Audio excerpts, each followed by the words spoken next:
concerns or reacting to their concerns. They come to each and every one of us saying to us, please do something. They are very concerned. Please do something. But we talk in different tongues almost. Each one of us express our stand, and we agree generally with the concerns of the people and their views that this country is being led by someone who's doing a lot of damage to the country. Damage which may not be able to reverse in the future. If he is allowed to go on, the damage would become worse and worse. So because of that, we have come together with only one issue. That is that we must rid ourselves of Datuk Sri Najib as the Prime Minister of Malaysia.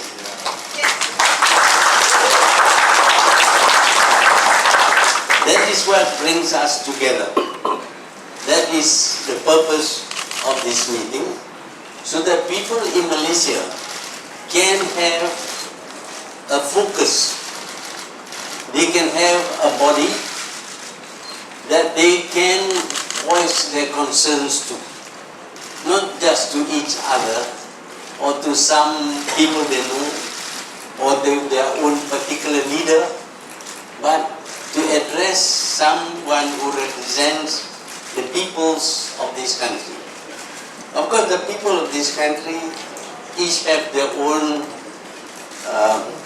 feelings and objectives, ideologies, etc. But it is quite clear that everyone, irrespective of their ideologies, their parties, their NGOs and all that, they all want one thing, that Najib should cease to become the Prime Minister of Malaysia. And so this group of people have decided that they will come forward and show their commitment. The commitment is in the form of signing a declaration, the same declaration for everyone. And that declaration, of course, includes the removal of Najib and the necessity to implement some reforms after he is no longer the Prime Minister. So that is why this very heterogeneous group of people have come together. It is not that about joining the opposition, for example. It's not just joining any particular group. It is just the citizens of Malaysia expressing their views and inviting the peoples of Malaysia to show their support. If they support, to show their support to this body. And then we can have an idea as to the wishes of the people in Malaysia. So we hope that following this, there will be efforts to get more people to sign the declaration. Now I would like to read to you the declaration.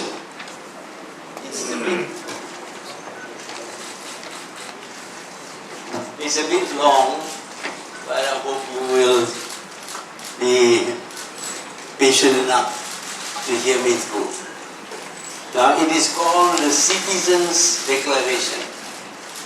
Nowadays when I hold up like this and you take pictures, you can actually read because you can enlarge it. Okay? Some people were not aware about that possibility. Citizens' Declaration. We, the undersigned citizens of Malaysia, append below our concern over the deteriorating political, economic and social situation in the country. We wish to draw the attention of the people of Malaysia to the damage done to the country under the premiership of Datuk Sri Najib Tun Razak. Under his administration, the country has descended to become one of the 10 most corrupt countries in the world, according to Ernst & Young in their Asia Pacific Fraud Survey Report Series 2013. The 2015 Corruption Perception Index showed Malaysia has dropped 4 places from 50 to 54. This is because Datuk Sri Najib believes that money can ensure his position as Prime Minister of Malaysia. He believes that cash is king. Allocations to all ministries and public institutions, including universities, have been reduced because of shortages of funds. Even when allocations are budgeted for, no money was available. In 2009, he decided to set up a sovereign wealth fund to earn income for the government. He created One Malaysia Development Berhad, which became indebted with 42 billion ringgit of loans, which it is unable to repay. It is no longer sovereign wealth funds. It is sovereign debt fund. One MDB borrowed approximately 20 billion ringgit to acquire 3 power plant companies for an overpriced 12.1 billion. Despite being awarded new power plant contracts and extension to the expiring power producing concessions, the 1MDB power companies were sold for 9.83 billion, or a loss of 2.27 billion.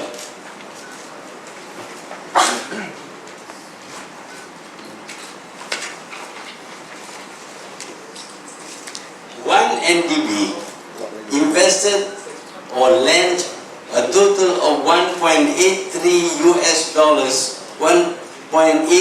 billion US dollars to Petro Saudi International Limited between 2009 and 2011 under the pretext of bogus projects or non-existent assets.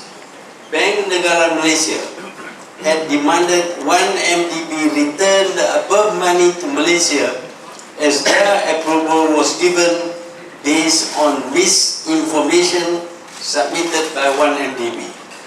Of this sum, a total of US 1.45 billion was directly and indirectly siphoned off to Good Star Limited and other companies controlled by Low Tech Joe. To hide the missing funds, 1MDB disposed his investments and loans to PSI for US 2.318 billion, claiming to have made a profit of US 488 million. However, no money was returned to Malaysia. Instead, 1MDB claimed it invested the funds in Cayman Islands that was subsequently found to be an unlicensed investment manager. KPMG was sacked as 1MDB's auditors for refusing to confirm the value of the investment in the mysterious Cayman fund. 1MDB claimed that the Cayman Islands investment has been fully redeemed. US 1.22 billion was reportedly redeemed on 5th November 2014, but was substantially utilized on the very same day to compensate to compensate our investment PJS for the termination of options granted to ABA to acquire 49% of 1MDB power companies, which has been sold now. This is a lie because the parent of ABA, International Petroleum Investment Corporation, or IPIC, did not mention receipt of any such payments in its audited accounts published on the London Stock Exchange. Instead, the account stated that 1MDB owes IPIC the sum of US 481 million for the termination.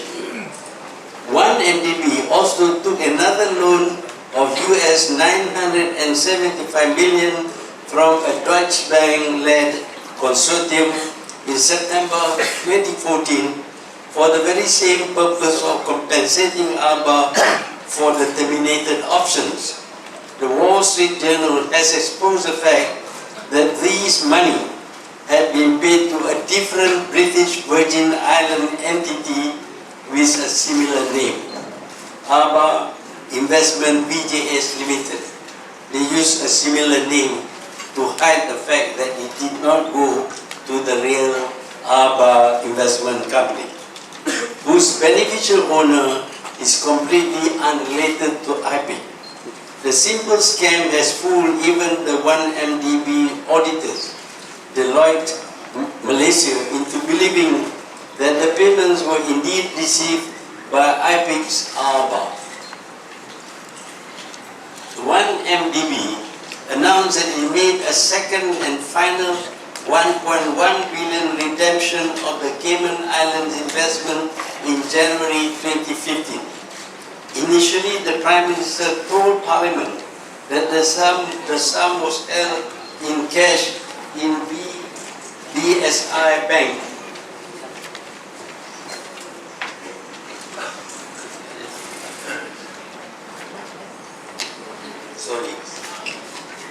In BSI Bank, Singapore.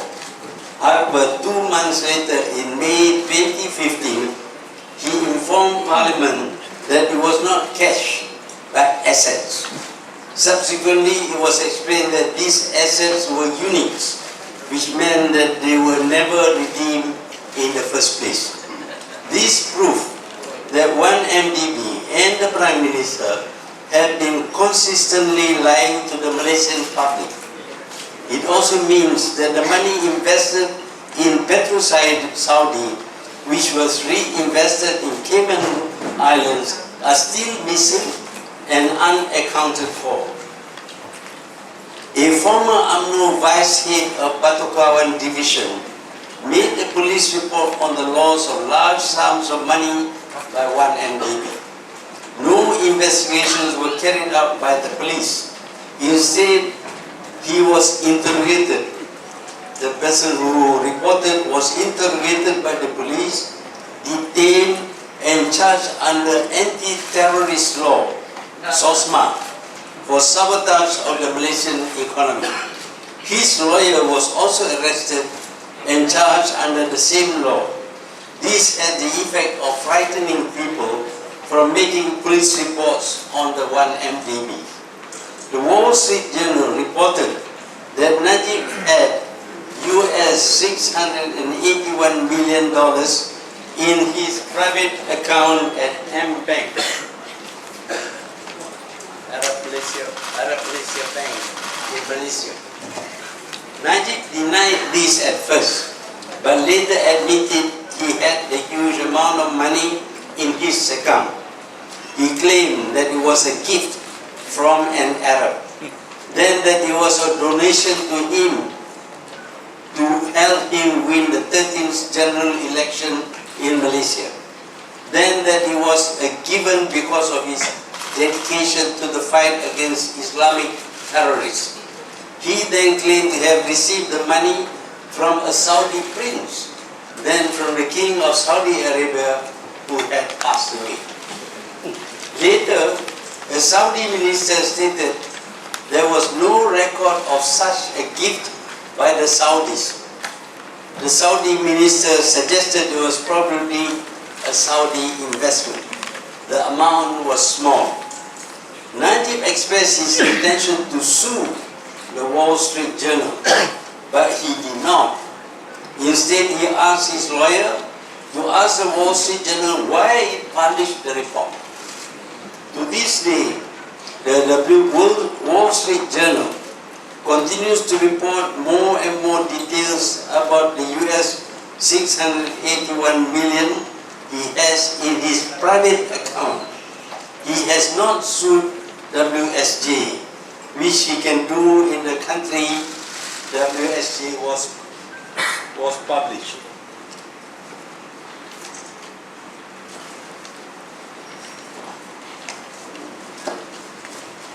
We have another 1 hour more to read. So be patient. Concerned over the huge sum of money in Najib's private account, a task force was set up in Malaysia to investigate the origin of the money. 4 government institutions became members of the task force. They are the police, the Attorney General, Bank Negara, and the Malaysian Anti-Corruption Commission. Before the task force was able to finish its work, the Attorney General was removed by Najib, claiming that he was sick and could not continue to work. Basically, Najib had misrepresented to the king to get the Attorney General to be replaced. The Public Accounts Committee was basically paralyzed by Najib removing its chairman and members to prevent its investigation of 1MDB. A new chairman, friendly to Najib, was appointed, and he promptly declared that Najib has done nothing wrong. He then appointed a new Attorney General. Shortly after, the new Attorney General dismissed a recommendation by Bank Negara for action to be taken, claiming that nothing in the report showed Najib had done any wrong.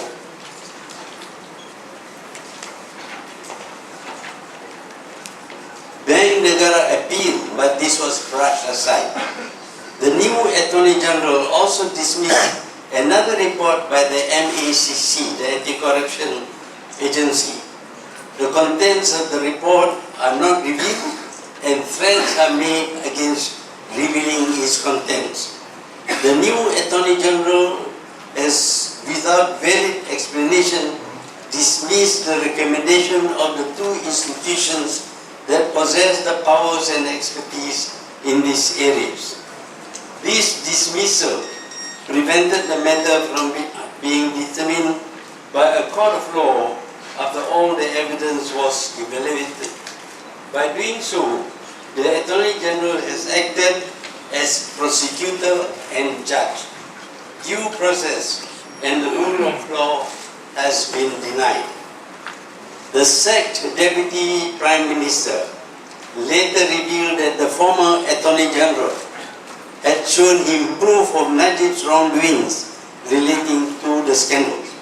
At the same time, various foreign government agencies, namely from Switzerland, Singapore, the United States, Hong Kong, and Britain, have initiated investigations in the 1MDB. The press in Malaysia is heavily censored, so that Malaysians have to rely on the foreign press. Yet, when Malaysians discuss or write about the foreign reports, the government, the Inspector General of Police, invited people to make police report so that the police can carry out questioning and investigation against the person concerned. This is in contrast to the failure of the police to investigate the police report formally made against Najib, Joe Low, and the reports to the Attorney General by Bank Negara and MACC. The Attorney General even threatens to amend the law to provide for jail for life with 10 strokes of the rotan against anyone leaking government papers. This means that crimes committed in the administration can be hidden from the public. The Attorney General claims that a part of the 2.6 billion ringgit, about 2.3 billion, has been returned to the donor or donors. Apart from this statement, no proof has been provided. The people are suffering. Najib's GST and increases in toll rates have increased the cost of living, forcing some businesses to close down and also causing foreign-owned industries to stop operations and relocate to other countries, thus creating unemployment. Despite protests by the people, Najib joined the US-sponsored Trans-Pacific Partnership, which erodes our freedom to make policies and laws suitable to our country. Today, Malaysia's image is badly tarnished. Apart from being classified as one of the 10 most corrupt countries, Malaysia is now regarded as undemocratic. There is denial of freedom of speech, freedom of the press, and the people live in fear of arrests and detentions. Security laws are enacted to allow the Prime Minister, and not the King, to declare security areas where anyone could be arrested and detained without trial and tried under procedures that violate normal and fair criminal justice standards. On the other hand, where errors are made in applying these laws by the government officers, or where there is a blatant abuse of power, the people are unable to hold them accountable. Whistleblowers are harassed and punished instead of being protected. Other repressive laws are used to stifle free speech and legitimate comment about wrongdoings. The fundamental rights enshrined under the federal constitution have become meaningless. For all these reasons,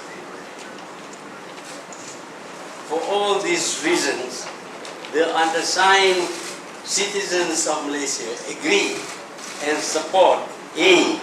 The removal of Dr. Sri Najib Tun Razak as the Prime Minister of Malaysia through non-violent and legally permissible means. Whatever means. Legally permissible. The removal of all those who have acted in concert with him. Those who have covered up his wrong deeds. C. A repeal of all the recent laws and agreements that violate the fundamental rights guaranteed by the federal constitution and undermine policy choices. And D.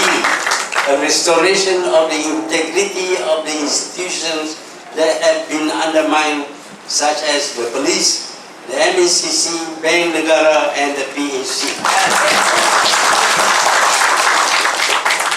We call upon all Malaysians, irrespective of race, religion, political affiliation, creed, or parties, young and old, to join us in saving Malaysia from the government headed by Datuk Sri Najib Tun Razak, to pave the way for much needed democratic and institutional reforms, and to restore the important principle of the separation of powers among the executive, the legislative, and the judiciary, which will ensure the independence, credibility, professionalism, and integrity of national institutions. So I will sign this statement, and so will the others, more or less 50 people who form the core group of citizens who will take up this matter and respond to the pleas made by the citizens of Malaysia. This is the citizens of Malaysia's declaration. I thank you.